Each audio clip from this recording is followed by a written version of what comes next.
തജിക്കിസ്ഥാനിലെ കത്തലൂൺ state medical university എന്ന world Health organisation നേരിട്ട് fund ചെയ്ത് നടത്തുന്ന യൂണിവേഴ്സിറ്റിയിലാണുള്ളത്. എന്നോടൊപ്പം ഉള്ളതെന്ന് പറഞ്ഞാൽ എടുത്ത അനാട്ടമി പ്രൊഫസറാണ്. പുള്ളി തൃശ്ശൂർക്കാരനാണ്, ഡോക്ടർ ഫയാസ് നാസർ. ഹായ് സാറേ, സുഖമല്ലേ? ഓക്കെ സാറേ, തൃശ്ശൂരാണ് സ്ഥലം? ഞാൻ തൃശ്ശൂർ ചിറ്റിലപ്പള്ളി എന്ന് പറയും, അമല ഹോസ്പിറ്റലിന്റെ അടുത്തായിട്ട് വരും. ചിറ്റിലപ്പള്ളി നമ്മുടെ വേറെ നെയിം? ഓ, ചിറ്റിലപ്പള്ളി ബെസ്റ്റ് കൊച്ചു. Okay okay. സോ അപ്പോ എവിടെയാ പഠിച്ചേക്കാം MBBS? ഞാൻ പഠിച്ചത് കസാക്കിസ്ഥാനിലാണ്.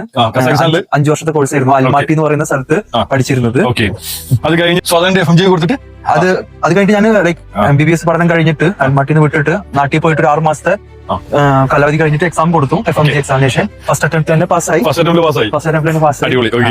എന്നിട്ട് അത് കഴിഞ്ഞിട്ട് ഒരു മാസത്തിനോട് തന്നെ ഇന്റേൺഷിപ്പിന് ജോയിൻ ചെയ്തു.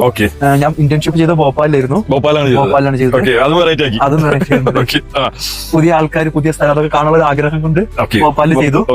അത് കഴിഞ്ഞിട്ട് നാട്ടിൽ വന്ന് ഒരു 6 മാസം വർക്ക് ചെയ്തു. നാട്ടില് പാലക്കാട് വള്ളുവനാട് ഹോസ്പിറ്റലിൽ 6 മാസം ഞാൻ വർക്ക് ചെയ്തത്. അത് കഴിഞ്ഞപ്പോ വീണ്ടും തിരിച്ച് കസാക്കിസ്ഥാനിലോട്ട് വരാൻ ഒരു ആഗ്രഹം ഉണ്ടായിരുന്നു. അപ്പോഴാണ് തജിക്കിസ്ഥാനിലോട്ട് ഒരു ഓപ്പർച്യൂണിറ്റി കിട്ടിയത്. അപ്പോ ഇന്റർവ്യൂ കൊടുത്തു, ലൈക്ക് ഡയറക്ട്ലി അവര് വിളിച്ചു. അപ്പൊ പിന്നെ ഇൻവിറ്റേഷൻ കിട്ടി, ഇങ്ങോട്ട് വന്നു. എന്ത് പറ്റിയ പിന്നെ കത്തലൂൺ സ്റ്റേറ്റ് മെഡിക്കൽ യൂണിവേഴ്സിറ്റിയിൽ തന്നെ ഇങ്ങനെ ഒരു ഓപ്പർച്യൂണിറ്റി കിട്ടിയപ്പോൾ കണ്ണും പൂട്ടി അങ്ങ് വരാനായിട്ട് തോന്നിയത്? മെയിൻലി ലൈക്ക് യൂണിവേഴ്സിറ്റിയുടെ ക്വാളിറ്റിയാണ്. Because like this college is funded by WHO, World Health Organization fund ചെയ്യുന്ന യൂണിവേഴ്സിറ്റിയാണ്. സോ നമുക്ക് ഇവിടുന്ന് കഴിഞ്ഞ് ഇറങ്ങുമ്പോൾ ഒരു എക്സ്പീരിയൻസ് സർട്ടിഫിക്കറ്റ് കിട്ടും, ഒരു എക്സ്പീരിയൻസ് കിട്ടും. സോ അതിന് അതിന്റേതായിട്ടുള്ള വാല്യൂ ഉണ്ട്. മനസ്സിലായി. ലൈക്ക് നമ്മൾ നാളെ പുറത്തോട്ട് പോകുന്ന, ലൈക്ക് നാളെ ഇന്ത്യക്ക് പുറത്ത് അല്ലെങ്കിൽ തജിക്കിസ്ഥാന് പുറത്ത് തന്നെ ഈ സർട്ടിഫിക്കറ്റ് അത്യാവശ്യം വാല്യൂ ഉണ്ടാവും. കാരണം കോളേജ് അത്രക്കും പോപ്പുലർ ആണ്, അത്രയും നല്ല കോളേജാണ്. മനസ്സിലായി. സോ ഇതാണ് നമ്മുടെ മെയിൻ ആയിട്ട് വരുന്ന അക്കാഡമി ബ്ലോക്ക് വരുന്നില്ല. നമുക്ക് ഇവിടെ ഏതൊക്കെ ഡിപ്പാർട്ട്മെന്റ്സ് ആണ് വരുന്നത് മെയിൻ ആയിട്ട്? നമുക്ക് ഇവിടെ മെയിൻ ആയിട്ട് വരുന്നത് ലെക്ചർ ക്ലാസ്സുകൾ നടക്കും. ലൈക്ക് എല്ലാ സബ്ജക്റ്റിന്റെ ലെക്ചർ ക്ലാസ്. നമുക്ക് ഇവിടെ 7 നില യൂണിവേഴ്സിറ്റി, ലൈക്ക് 7 ഫ്ലോർ ബിൽഡിംഗ് ആണ്. സോ നമുക്ക് ഇവിടെ എല്ലാ ഫ്ലോറിലും ഓരോ ലെക്ചർ ഹോൾ ഉണ്ടാവും. പിന്നെ പ്രാക്ടിക്കൽ ക്ലാസ്സുകൾ ഉണ്ടാവും. അതിനും each like different class room, anatomical class room, physiological class room, അങ്ങനെയായിട്ട്. പിന്നെ ലൈബ്രറി ഉണ്ടാവും ഇതിനുള്ളിൽ. പിന്നെ മെയിൻലി നമുക്ക് സ്റ്റിമുലേഷൻ സെന്റർ ഉണ്ട്, എന്ന് വെച്ചാൽ മ്യൂസിയം. ലൈക്ക് ഓരോ ഡിപ്പാർട്ട്മെന്റിനും സിമുലേഷൻ സെപ്പറേറ്റ് ആയിട്ടുള്ള സിമുലേഷൻ സെപ്പറേറ്റ് തന്നെയുണ്ട്. മനസ്സിലായി. മാനിക്യൂഴ്സും എല്ലാം അതും ഉണ്ടാവും.